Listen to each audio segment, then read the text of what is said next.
Amém? Amém, gente? Amém. Vamos para a palavra de Deus? Abra comigo a sua Bíblia na carta de Paulo aos Gálatas. Nós estamos em uma série de mensagens e eu quero começar a mensagem de hoje pedindo perdão. Como assim, pastor? Sério?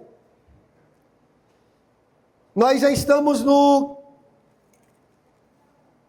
capítulo 4 de Gálatas e por falta de conhecimento, por falta de revelação, por falta de aprofundamento, eu passei por esse texto, mas não pude expor esse texto aqui como uma das nossas pregações dessa série. E como nós não terminamos a série ainda, dá tempo de voltar lá atrás, né, Wilson? Dá tempo de voltar lá atrás e recuperar e ter essa oportunidade para que a gente possa estar junto falando sobre isso aqui. Mas por que eu quero pedir perdão? Porque até então eu não havia entendido isso. Eu não havia entendido isso.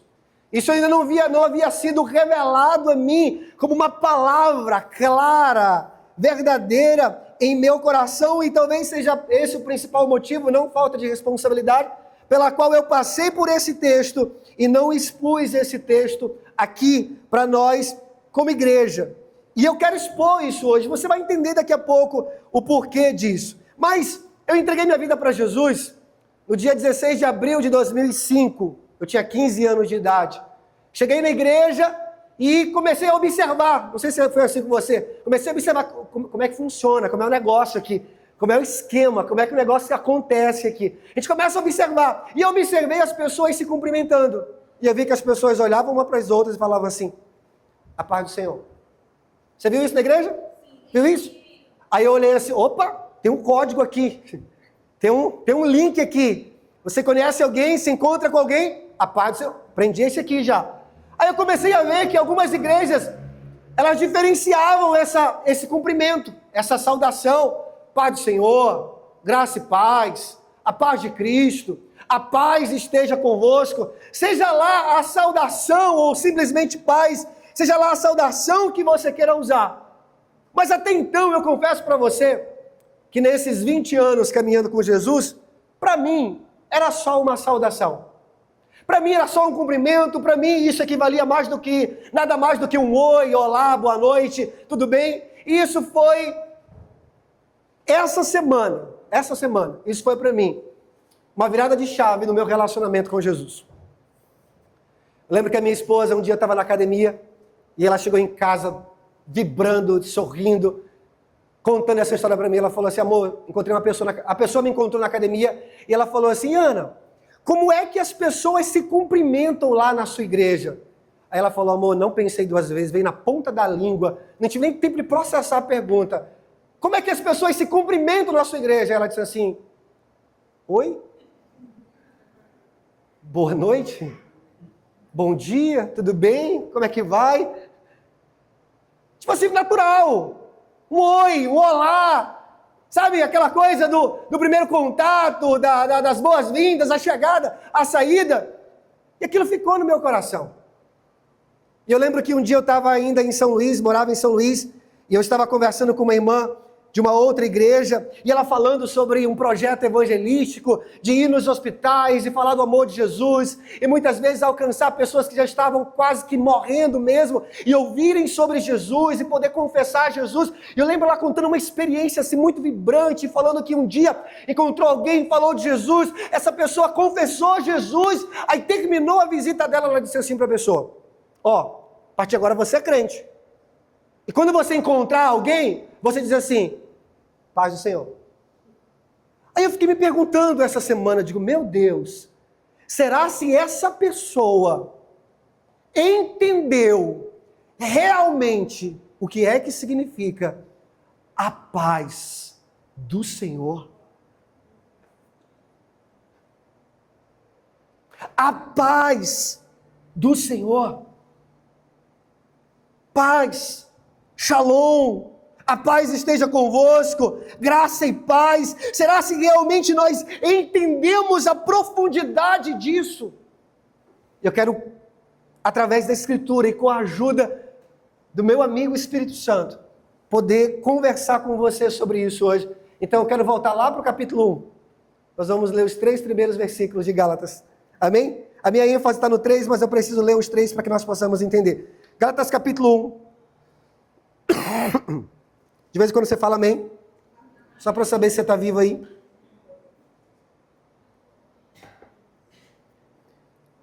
Gálatas capítulo 1, dos versículos 1 a 3. Diz assim a palavra de Deus. Paulo, apóstolo enviado não da parte de homens, nem por meio de pessoa alguma, mas por Jesus Cristo e por Deus Pai, que o ressuscitou dos mortos, e todos os irmãos que estão comigo, às igrejas da Galácia. Versículo 3. A vocês, graça e paz da parte de Deus, nosso Pai, e do Senhor Jesus Cristo. A vocês. Essa versão diz, graça e paz a vocês, da parte de Deus, o nosso Pai, e do Senhor Jesus Cristo. Quero conversar com você nessa noite sobre as 2 grandes palavras do Evangelho. Graça e paz. Amém? Vamos orar? Pai, no nome de Jesus, nós precisamos nessa noite do pão que vem do céu, do pão que sai da tua mesa, do pão que sai dos teus lábios, Senhor, do pão da vida, do pão eterno. Nós precisamos, Senhor, comer desse Evangelho nessa noite. E oramos para que à medida que nós olhamos para a Tua Palavra e entendemos os desígnios, o conselho do Senhor para cada um de nós, o Senhor se revele a nós. Ó Deus, que seja uma noite, Senhor, onde nosso espírito possa transcender e nós possamos, Pai, alcançar os lugares celestiais e nos apropriar das realidades divinas que já foram liberadas para cada um de nós. Nós te pedimos nessa noite, fala conosco em nome de Jesus. Amém, amém e amém. No mundo moderno, parece que as saudações, os cumprimentos, se tornaram meio que algo sem sentido, até mesmo sem valor. Depende da geografia, depende da cidade, depende da cultura, depende de muitas variantes, isso pode mudar. Oi, olá, bom dia. As saudações são diversas, e parece que às vezes até sem forma, sem significado. Mas quando nós olhamos para o texto bíblico, e nós passamos a olhar a Bíblia a partir do momento em que ela foi escrita, e para quem ela é escrita, nós entendemos que para esse período, para os cristãos, para onde essa carta é endereçada, essa saudação, esse cumprimento, ele é especial, ele tem valor, ele tem um significado, a verdade por detrás de expressões tão simples como essa que nós acabamos de ouvir da boca do apóstolo Paulo, ou melhor, da pena do apóstolo Paulo. Graça e paz. Graça e paz. Eu e você precisamos entender que paz fazia parte da saudação dos gregos na época. Eu não sei como é que era todo o ritual a cada vez que eles se encontravam, se havia um cumprimento de mãos, um abraço, um beijo no rosto, mas o certo é que todas as vezes que eles se cumprimentavam, essa palavra, ela estava no meio. Paz. Paz. Todas as vezes que eles escreviam para alguém, havia essa saudação, ou no início do texto, ou no final, paz. De alguma forma, eles se encontravam, ou trocavam correspondências, e essa palavra estava ali. Paz. Paz. Uma palavra tão pequena, mas que todos nós buscamos. Paz. Uma palavra com apenas 3 letras, mas que pode mudar o rumo de um país, uma nação, uma guerra. Paz. Paz. Quando Paulo vai escrever na carta aos Gálatas, parece que Paulo ele usa o mesmo molde, o mesmo padrão, só que Paulo acrescenta algo que é muito mais poderoso do que paz. Paulo não apenas diz paz aos irmãos de Gálatas, aos Gálatas, ou às igrejas da Galácia. Paulo não apenas diz a paz para aqueles irmãos, Paulo diz graça e paz.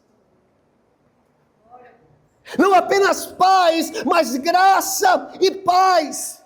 Não apenas paz, mas graça e paz. Paulo vai acrescentar aqui, irmãos, aquilo que eu e você precisamos enxergar como as duas grandes verdades, ou as duas grandes palavras do Evangelho: graça e paz. Só a paz, porque a graça, a paz é o resultado da graça. Se eu e você só podemos desfrutar de paz, porque um dia essa graça se fez carne e habitou entre nós, e vimos a sua glória, cheio de graça e de verdade. É o próprio Filho de Deus encarnado.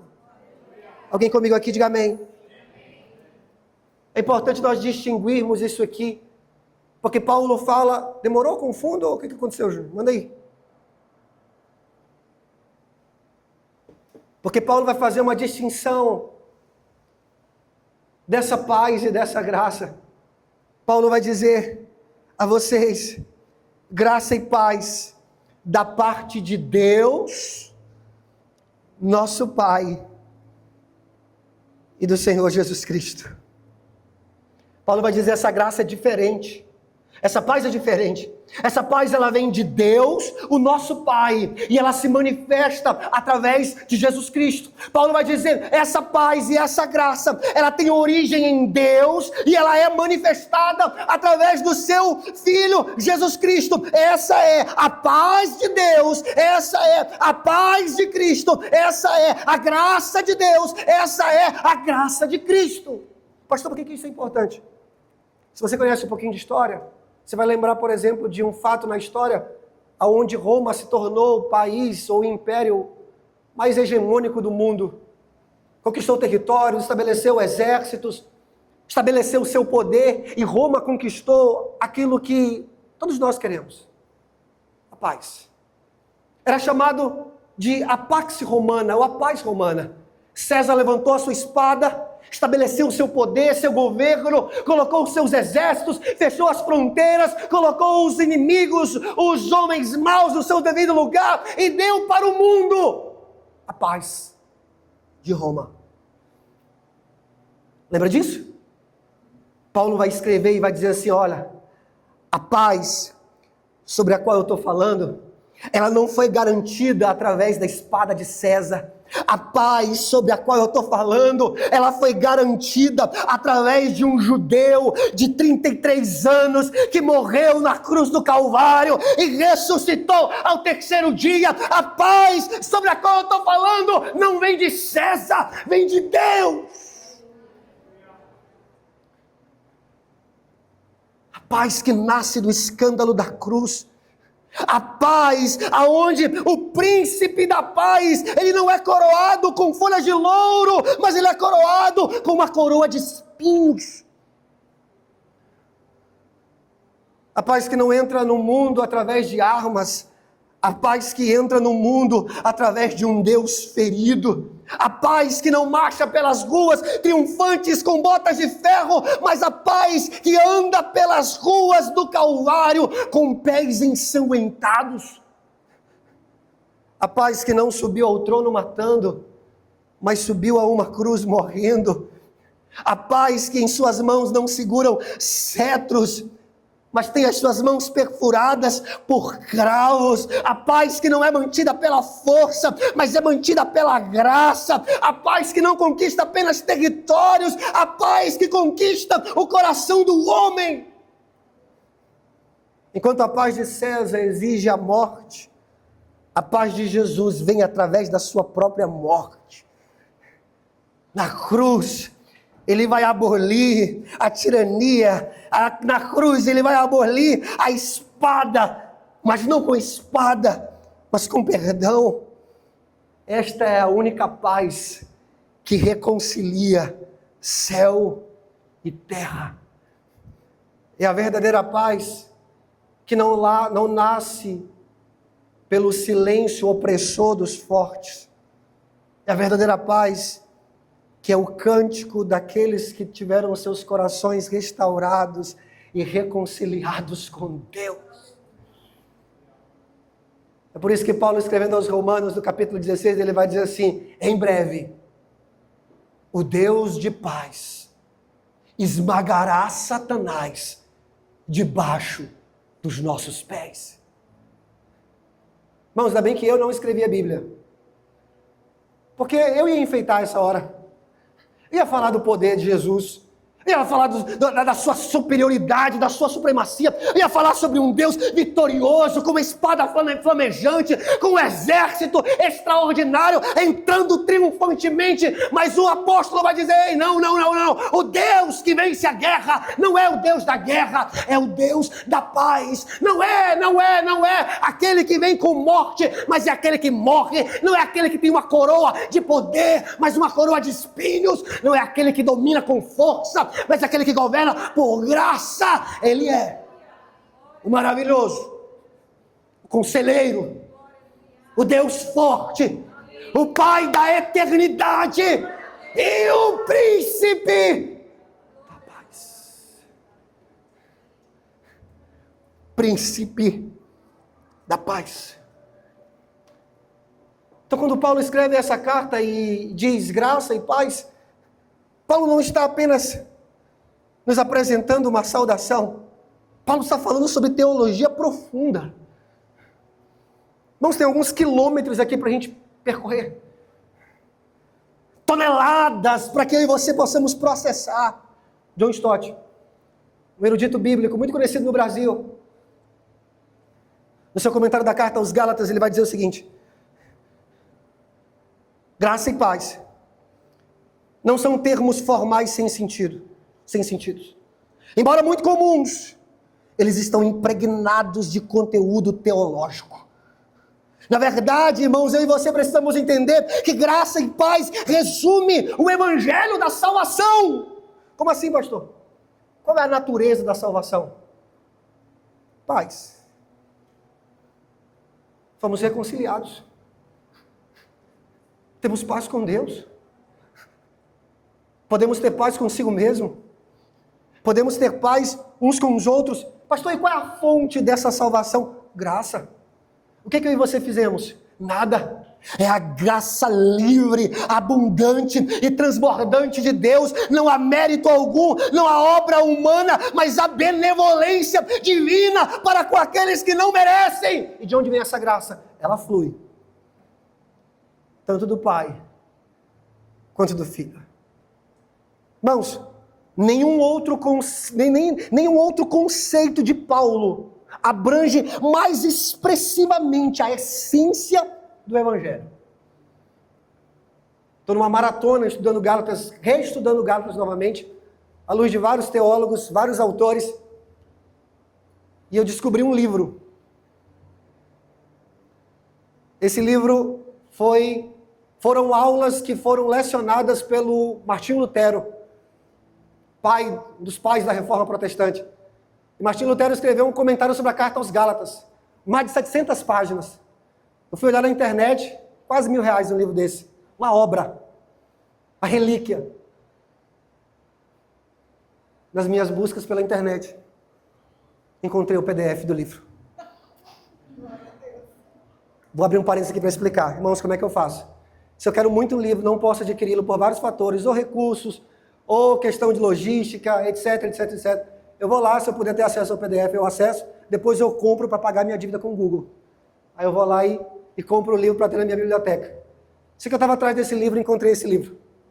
E há um comentário que Martinho Lutero fez sobre essa saudação dada pelo apóstolo Paulo.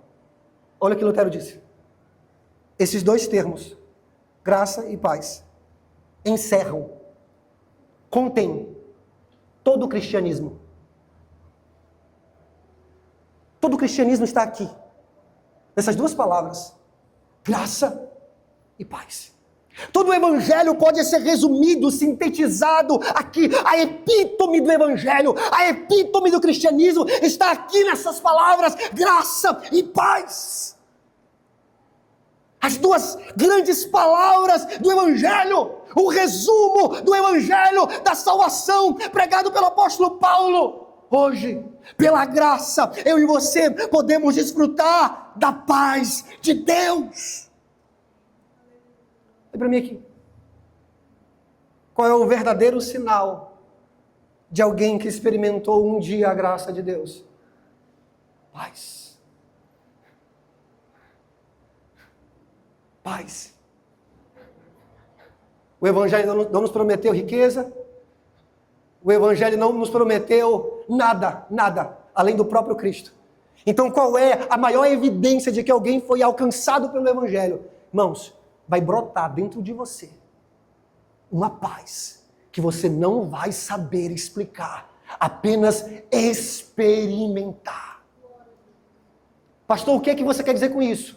Que se você foi salvo por Jesus, se você recebeu Jesus como Senhor e Salvador da sua vida, e você está inquieto, perturbado, se você não consegue dormir, descansar, se você não consegue estar tranquilo, em paz, é porque há deficiência do Evangelho em sua vida. Porque a maior evidência de que nós fomos alcançados por essa graça é que agora nós desfrutamos de paz. Comentarista bíblico chamado William Barclay, ele vai explicar essa expressão, e eu achei interessante, por isso eu trouxe essa explicação, para que nós possamos entendê-la ainda mais a profundidade desse texto. Ele vai dizer que essas duas palavras, graça e paz, graça tem dois significados, pelo menos dois. Primeiro, beleza. Beleza. Irmãos, ainda que seja uma palavra teológica, graça está carregado de beleza. Como assim, pastor? Onde é que está a beleza? Irmãos, explica para mim. Sobre um Deus que tem todo o poder, não é parte, é todo. Um Deus que tem todo o poder e ainda assim, ele é manso e humilde. Beleza. Pastor, cadê a beleza da graça? Irmãos, explica para mim, um Deus que é santo e não pode tolerar o pecado. O pecado e pecador precisam ser punidos por causa da sua santidade. Mas esse Deus é rico em misericórdia. Beleza. É por isso que a Bíblia vai falar sobre nós adorarmos a Deus na beleza da sua santidade. Por quê? Porque graça fala sobre a beleza desse Deus, as excelências desse Deus, as glórias desse Deus. E o segundo significado? Generosidade. Por quê, pastor? Porque nem eu e nem você podemos fazer alguma coisa para merecer essa graça.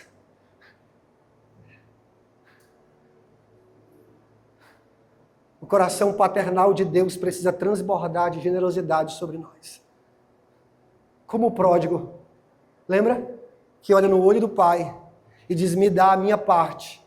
E o pai, que é pródigo, mais do que o filho, dá a parte da herança. Aí ele vai embora, e o que é pior, um dia ele volta. Sabe o que o pai faz? De novo, dá a parte da herança. É essa generosidade absurda que nós podemos entender. Então, quando Paulo fala graça para esses irmãos, em outras palavras, Paulo está falando isso aqui. Que a beleza maravilhosa do amor imerecido de Deus esteja em vós, a fim de que vocês se tornem amáveis como Ele ama.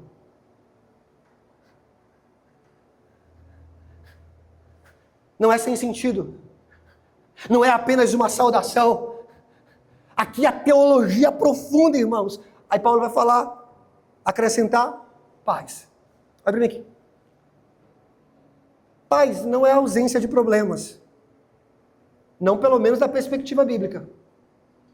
Paz não é ausência de tribulação. Essa palavra no original, eirene ou shalom, tem um significado muito mais profundo ainda. Fala sobre um bem supremo. Qual é a ideia de um bem supremo? É aquilo que muitas vezes nós achamos que precisamos. Quando eu era criança, pobre, Preciso enfatizar, pobre. Deixar muito claro, muito pobre. Meu sonho era ter uma bola. Todo mundo da minha rua tinha uma bola e eu não tinha uma bola. E o meu sonho era tão pequeno, irmãos, que eu achava que quando eu tivesse aquela bola, dente de leite. Lembra dessa bola? Essa bola era um satanás, essa bola, que não podia nem lá saber que existia um espinho, ela já furava. Aí você acha que você, quando tiver a bola, será feliz? Quando tiver a bola, será satisfeito? A paz que Paulo fala, ele fala sobre um bem supremo, maior, que nós precisamos, talvez não sabemos o que é, mas que todos nós, quando encontraremos a plenitude. É sobre essa paz. Olha para mim aqui. Não é ausência de problemas, é presença de Deus.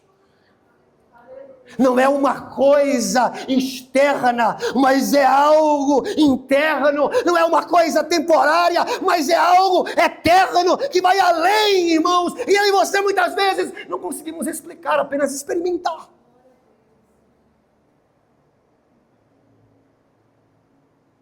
Para ilustrar isso aqui, há muito tempo atrás, foi feito um concurso. Chamaram vários artistas plásticos. E esse concurso era fazer uma tela. E o tema da tela era paz. E de todos os artistas que passaram pelo concurso, sobraram 2. Esses 2 quadros foram para a final. E a história diz que um dos quadros era uma paisagem. Essa paisagem tinha uma montanha. Eu quero que você entre nessa imagem comigo. Tinha uma montanha, o sol saindo por trás da montanha, os raios atravessando as rochas, as pedras, se projetando sobre um lago sereno e tranquilo, uma paisagem verdejante, aquelas nuvens, irmãos, dando aquele teor de serenidade, de plenitude, de leveza, sabe, cores vivas, vibrantes. Esse era um quadro. O outro quadro, cores fortes, escuras, meio que sombrias, apontavam para uma cena no meio de um mar.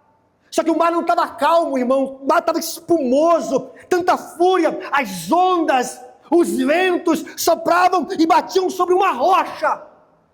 Não havia luz, não havia claridade, mas no centro dessa imagem, bem em cima da rocha, um ninho.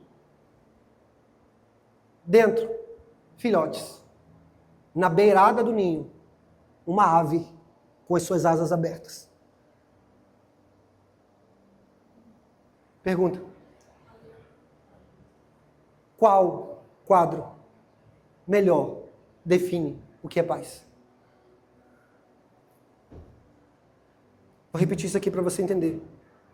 Paz não é ausência de problemas. Paz é presença de Deus.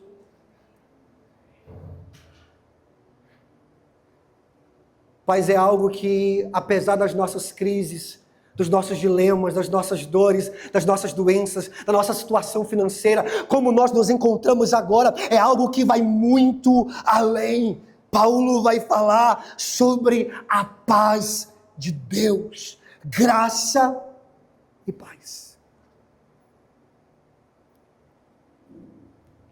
Agora eu e você precisamos entender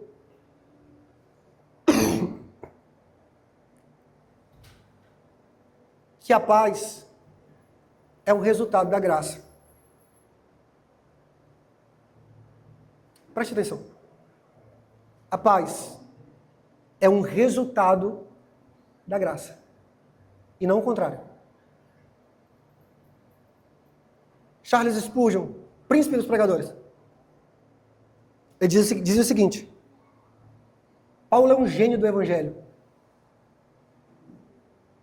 Porque ao escrever, ele começa dizendo graça e depois paz. A Spurgeon vai explicar. Sabe por quê? Porque primeiro a graça vem, para depois a paz se manifestar. Por quê? Porque paz sem graça é um perigo. A paz sem a graça é ruína. Vamos, graça e paz são gêmeos siameses, que estão entrelaçados. Ambos são concedidos por Deus. Mas nós não podemos inverter a ordem. Primeiro a graça e depois a paz.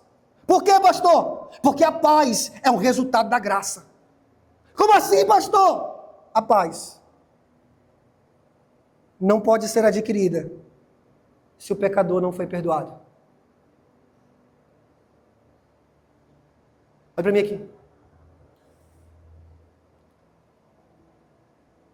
Escute o que eu vou falar. Eu vou falar agora, no primeiro culto eu falei no final, vou falar agora. Você já sabe o meu estilo como pregador, a minha intensidade na pregação. Mas hoje eu quero ser o mais pastoral possível, para você entender como que o meu coração está transbordando de amor. O que você quer dizer com isso, pastor? É que se você está desfrutando de uma paz, que não vem como resultado direto, vital, da graça de Deus, a sua paz é uma mentira.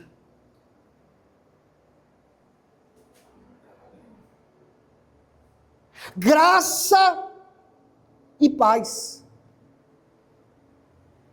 A paz que somente o coração perdoado pode experimentar. É por isso que Lutero vai dizer, essa saudação não pode ser ouvida antes que o evangelho seja proclamado.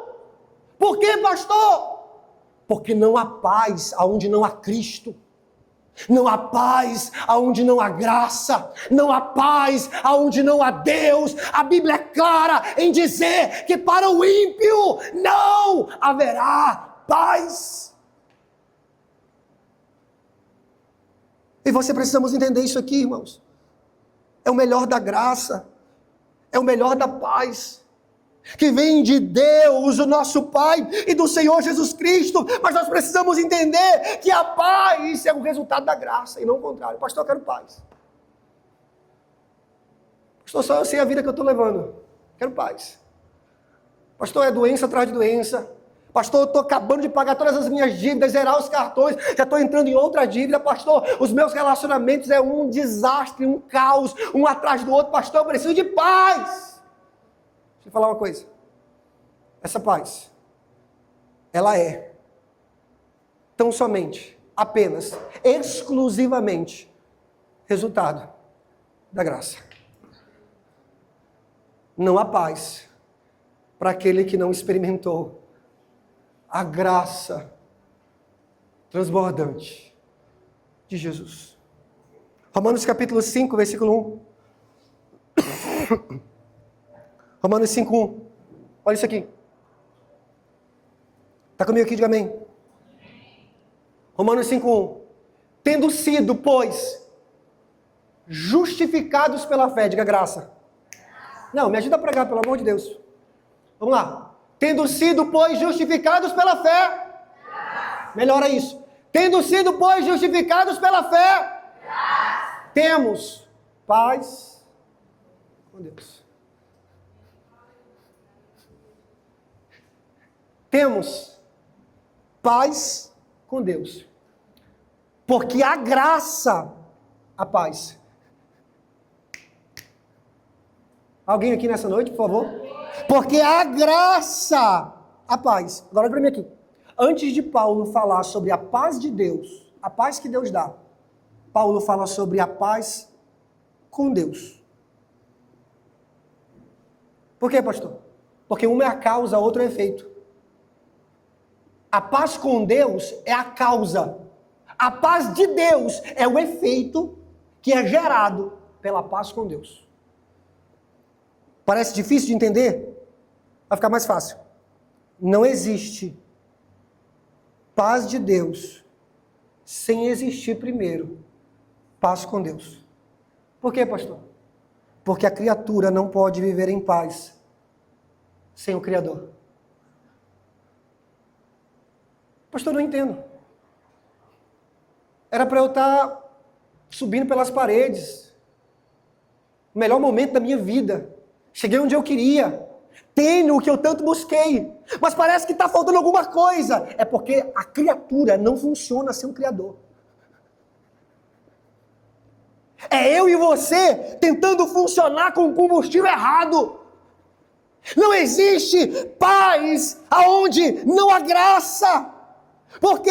Porque a paz de Deus é o resultado de estarmos em paz com Deus. Não é um sentimento, é um relacionamento. É a paz que nasce de uma vida reconciliada com Deus. Paz com Deus, irmãos, significa que até o momento da salvação, eu e você estamos em guerra com Deus. Ei, escuta. Aquele tipo de pregação, lindinho, fofinho, que você vê por aí, que mais acalma os nossos pecados, como um doente que não sabe que está morrendo e o médico apenas alivia as suas dores. Olha para mim aqui, ei, escute, entenda isso aqui, pelo amor de Deus, olha para mim aqui. A imagem bíblica da condição do homem sem Deus não é de alguém que precisa melhorar, não é de alguém que precisa ser aperfeiçoado. A imagem é de alguém que vive uma vida contrária a Deus, inimigo de Deus, caminhando a passos largos para o inferno. Sabe o que é isso? É você olhar dentro dos olhos de amor de Deus e dizer: Deus, eu não quero você. Essa é a vida de alguém que não foi afetado por essa graça. É por isso que C.S. Lewis vai dizer o seguinte: um homem caído, ele não é alguém que precisa ser aperfeiçoado. Um homem caído é um rebelde que precisa abandonar suas armas. O que Paulo está falando é que por causa da graça de Deus, nós temos paz com Deus. Por intermédio do sacrifício de Cristo, a barreira que nos separava de Deus foi destruída. Nós não somos mais filhos da ira, agora somos filhos do seu amor. O pecado, ele consumou uma ruptura, como um fio que se rompeu, mas agora Cristo vem para restabelecer um relacionamento vivo com o Pai. É a paz que flui da reconciliação, é a paz que é expressa no perdão, é a paz que é expressa na aceitação. Esse é o contraste com a ira, é a paz, aquela posição daqueles que antes eram condenados, mas agora desfrutam do perdão de Deus. E essa paz não é fruto do esforço humano, essa paz é resultado do sacrifício de Cristo na cruz. Pela morte de Cristo fomos reconciliados. Não somos mais réus, nem inimigos de Deus. Agora temos paz com Deus. Alguém entendendo isso aqui? A paz não pode ser adquirida se o pecado não foi perdoado. Nós precisamos entender que a graça vem primeiro e logo na sequência vem a paz. Não pode haver verdadeira paz aonde não há verdadeira graça. São gêmeos, idênticos, concedidos por Deus, mas nunca, jamais a ordem pode ser alterada. Quando um pecador recebe o Salvador,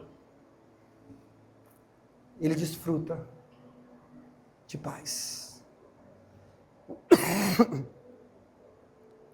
A graça recebida torna uma vida de paz possível. Pastor, você quer dizer então que se a graça e a paz são gêmeos e ambos são concedidos por Deus, significa que todas as pessoas possuem graça e paz? Não.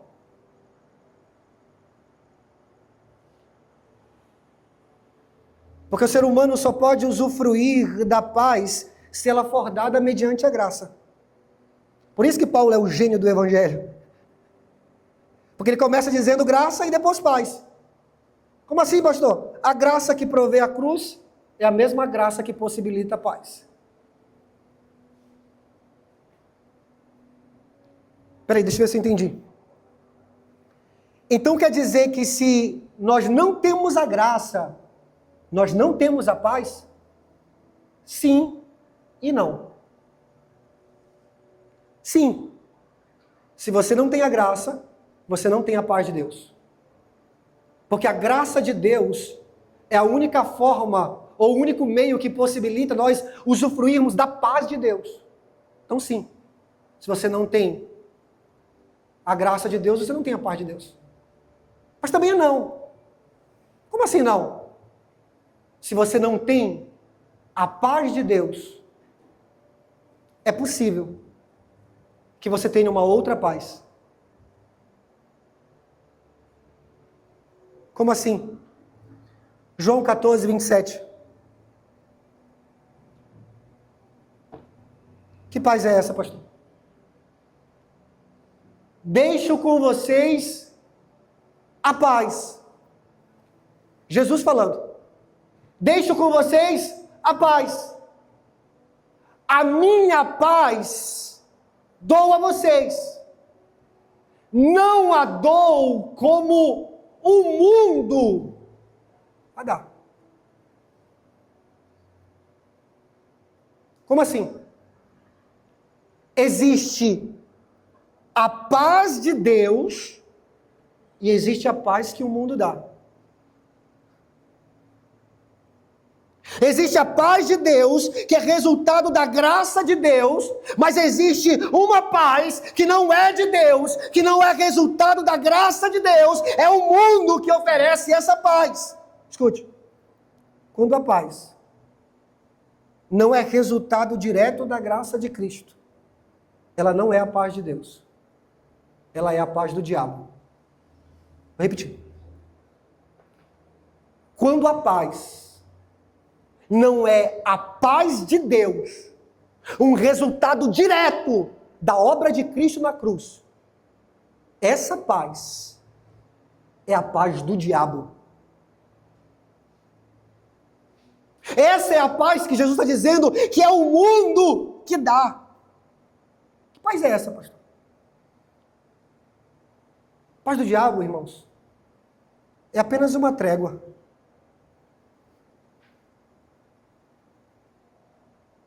Apenas ausência de problemas. Talvez a imagem não seja tão boa, mas nos ajuda a compreender um pouco mais. Aquela cena do gato lutando contra o rato, e quando o rato exerce o domínio sobre o gato, ele começa a brincar com o rato. Ele tira a pata, deixa ele correr um pouquinho, pega.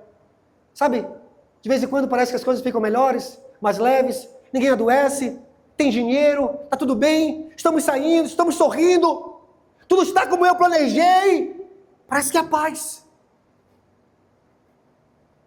É apenas ausência de problemas. É a paz que é enganosa no presente, mas ela é destruidora no futuro. É uma paz externa, mas ela não é eterna. Que paz é essa, pastor? Lucas 12. Vou descrever essa paz para você agora, você vai entender. Lucas 12, 16. Contou-lhe Jesus então esta parábola. A terra de certo homem rico produziu muito.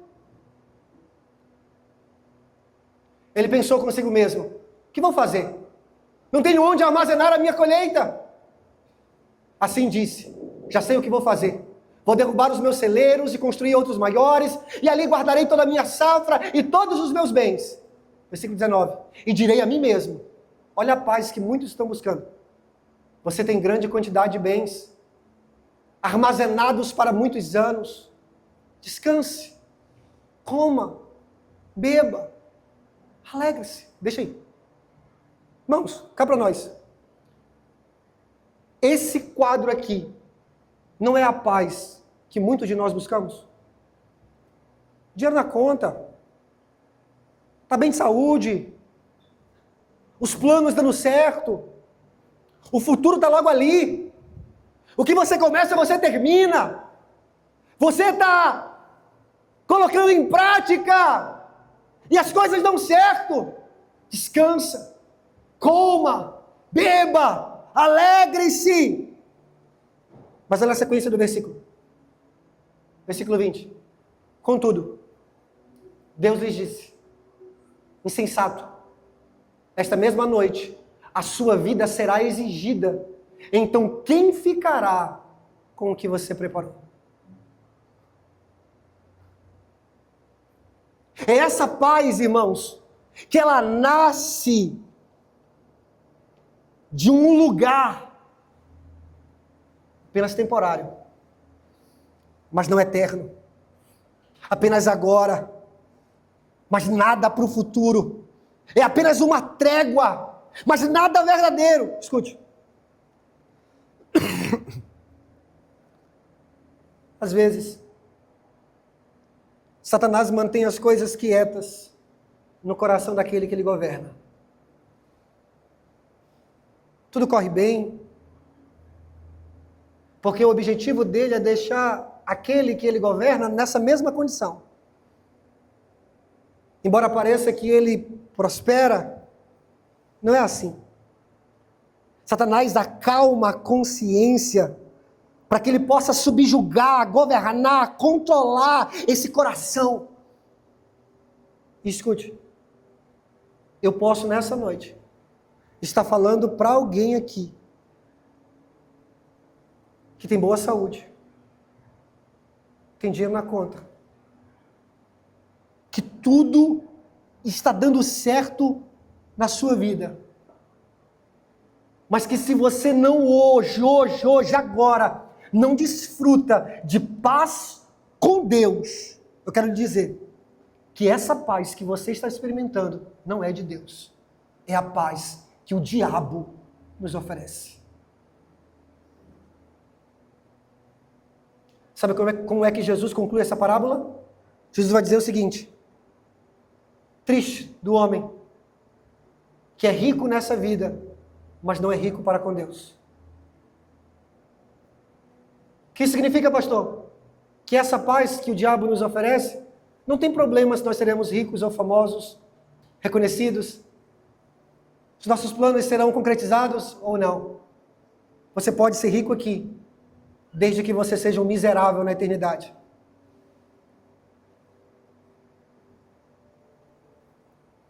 Irmãos, eu ouço muita coisa como pastor, mas eu confesso que tem algumas coisas que me dão um frio na espinha. A pessoa começa a falar, começa a me tremer por dentro. Como assim, pastor?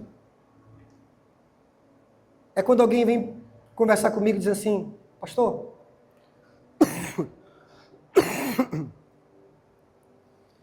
eu sei que o que eu estou fazendo é pecado. Orem por mim.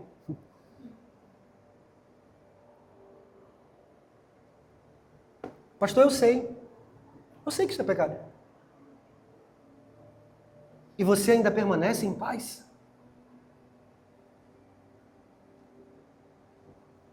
Pastor, eu sei que eu preciso voltar para Jesus.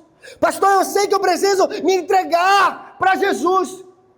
E mesmo não voltando para Jesus, mesmo não se entregando a Jesus, você permanece em paz? Pastor, eu estou disposto a pagar o preço por esse sonho, por essa pessoa, por esse plano. Eu estou disposto a pagar o preço, mesmo em detrimento da paz? Não, pastor. Essa aqui para mim é a pior de todas. Pastor, eu não estou fazendo. Eu sei que eu tenho que fazer. E Deus até me cobra por isso. E mesmo assim você está em paz? A minha pregação hoje é para dizer para você que essa paz que você está sentindo, se ela não é uma paz como resultado direto da graça de Deus, se ela não é a paz de Deus, ela é a paz do diabo. E a minha missão como pregador hoje é perturbar essa paz em você, a paz que vem do diabo, porque quanto mais rápido ela for quebrada, mais rápido eu e você podemos desfrutar da paz que vem de Deus. Salomão em Provérbios vai dizer que há caminhos para o homem que parecem bons, mas que no final são caminhos de morte. Sabe o que significa? Irmãos, o cara está vivendo o sonho dele. É bom. Pastor, a melhor coisa que eu fiz toda a minha vida. Esse foi o negócio dos sonhos. Caminhos que parecem bons, mas que no final é morte. Vou te dar uma tarefa de casa. Faça um favor para a sua alma. Leia o Salmo 73. Escrito por um homem chamado Asaf. Asaf fez aquela análise que todos nós aqui um dia fizemos. Já fizemos na vida. Qual, pastor? Pastor, agora eu sou crente, leio a Bíblia, oro, vou para a igreja. Só me explica uma coisa. Por que eu, crente, não tenho dinheiro e o meu amigo não crente tem? Pastor, a minha família toda na igreja, servindo a Deus, adorando a Deus. Pastor, é doença atrás de doença. O meu vizinho é macumbeiro, adora o Satanás, e lá parece que todo mundo é feliz.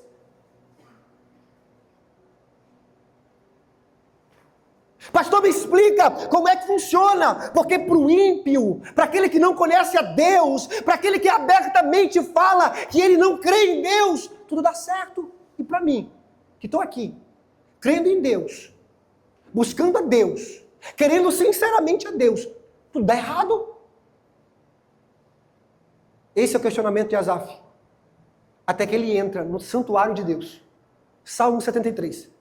Irmãos, eu imagino que Deus abriu os olhos de Asaf e mostrou qual será o final de todos aqueles que se voltaram contra Deus. A Bíblia diz que Asaf viu o final de todos os ímpios da humanidade. Qual seria o destino de cada um deles? Irmãos, quando os olhos deles se abriram, Asaf começa a adorar o Senhor com intensidade. A Bíblia diz que ele levanta as mãos e começa a dizer: Senhor, eu não tenho nenhum outro bem além de ti. Tu és a porção da minha herança. Eu não preciso de nada a não ser o Senhor. A paz que eles têm é temporária. A paz que o Senhor dá é eterna. A paz que eles têm é subjetiva, é na mente. A paz que o Senhor dá é verdadeira, é um relacionamento real com o Senhor.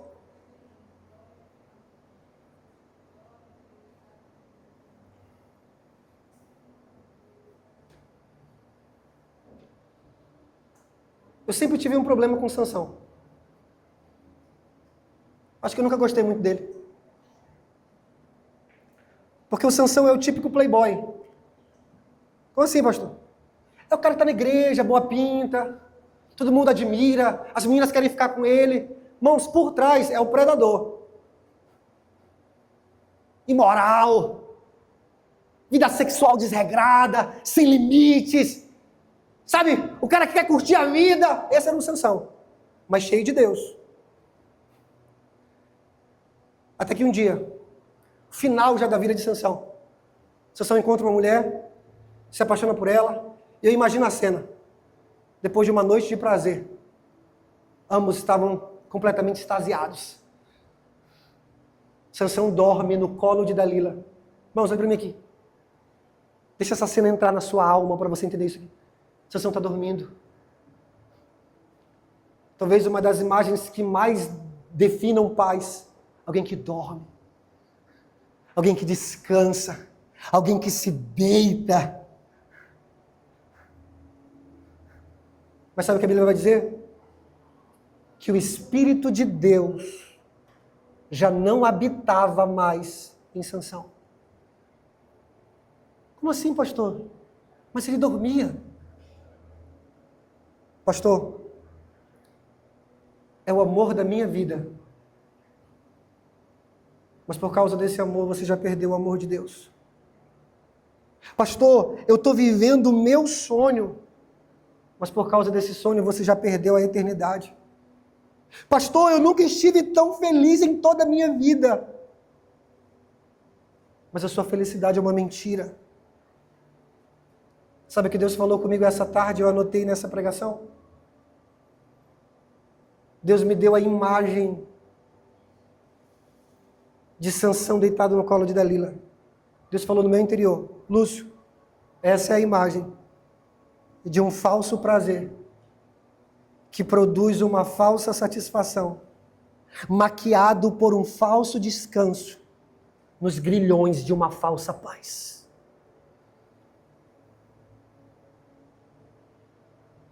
Essa é a paz do diabo. E eu confesso para você que enquanto eu preparava esse sermão, uma cena me veio à mente. Lembra do filme Troia? Com Brad Pitt? Lembra daquela cena? Depois do primeiro confronto? Que eles chegam na praia e os soldados já sumiram. Apenas corpos mortos. Coloca na tela para mim, por favor. Pode deixar o fundo e tira o som do vídeo. Aí eles chegam na praia, apenas corpos mortos. E o que eles veem?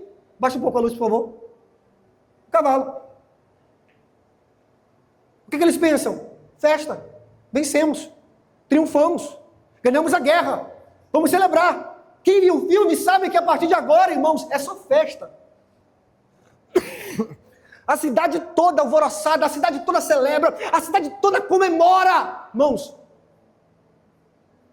essa cena me veio ao coração como a cena de alguém que está desfrutando não da paz de Deus, mas da paz do diabo.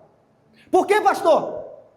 Porque a festa, a alegria, a dança, a prazer, a comemoração, a realização, tudo que nós buscamos está aqui. Mas como muitos dizem, o diabo não dá ponto sem nó no cair da noite. A paz se revela como um verdadeiro cavalo de Troia,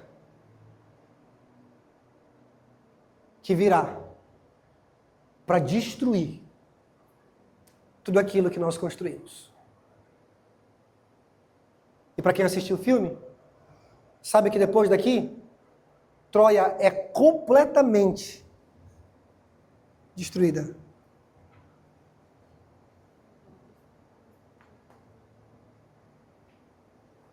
Escute, pode devolver a luz aqui para mim. O mundo pode te dar prazeres. Pode tirar o vídeo. Descanso físico, alegrias, honra, riqueza. Mas essa paz, da qual eu estou falando, é resultado daquele que teve o seu coração afetado pelo Evangelho. Aquele coração para o qual Deus sorriu e revelou o seu Filho. Se você não encontrou a paz por meio do sangue de Jesus, a sua paz não é a paz de Deus, é a paz do diabo. É por isso que a Bíblia vai dizer em Isaías 57, 21, que para os perversos, o próprio Deus diz, não haverá paz. No tempo do profeta Jeremias, o povo estava em pecado, a nação toda corrompida, idólatra, se desviaram, abriram cisternas ao invés de ir até as fontes de águas vivas, e os profetas diziam o quê? Paz, alegrem-se. É o fofinho dizendo, lindinho, né? Alegrem-se, a paz. Escute, cuidado. Cuidado com aqueles que dizem que amam você e estão vendo você caminhar para o inferno e dizem assim para você, ei, vai lá, é o teu sonho. Vai lá, faz, vai lá, você merece, ei, cuidado. Cuidado. Irmãos, a paz de Deus, ela é transcendente. Por isso que Jesus disse, eu vos dou a minha paz. E onde não há Cristo, não pode haver graça. E onde não há graça, não pode haver paz. Que paz é essa, pastor? É a paz que Paulo aos Filipenses vai dizer que ela defende o nosso coração, a nossa mente da invasão da ansiedade. É por isso que Paulo vai dizer, é uma paz que excede todo o entendimento. Como assim, pastor? Você não vai saber explicar, eu não vou saber explicar. Ela transcende o pensamento humano. Ultrapassa todos os nossos sonhos, faz mais do que os planos humanos podem executar. Nós não podemos compreender plenamente porque ela ultrapassa a imaginação, a lógica, ela vai além da lógica. Ela não pode ser explicada, apenas experimentada. É a paz que nasce no coração daquele que verdadeiramente nasceu de novo. E ela se torna o árbitro desse novo coração. É a paz que só pode ser estabelecida mediante a cruz de Cristo, mas que só pode ser experimentada após a ressurreição. Fica de pé. João 20, versículo 19.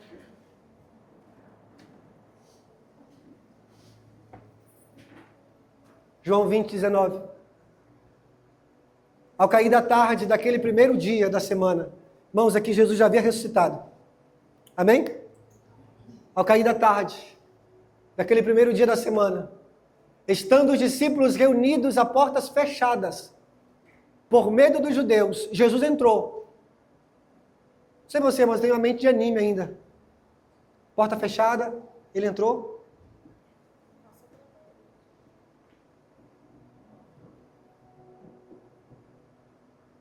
Jesus entrou, pôs-se no meio deles e disse: paz seja convosco. Essa paz, irmãos, é a paz que vem da ressurreição.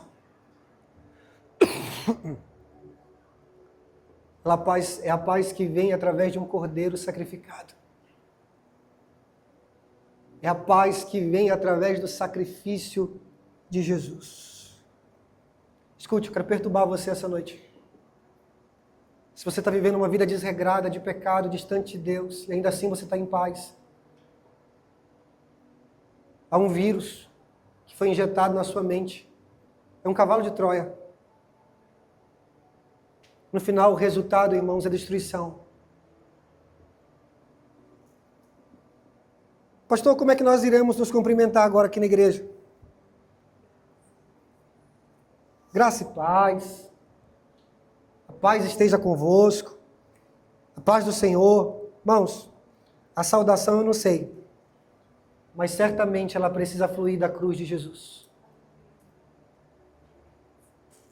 Feche seus olhos. Colossenses e suas linhas de amor.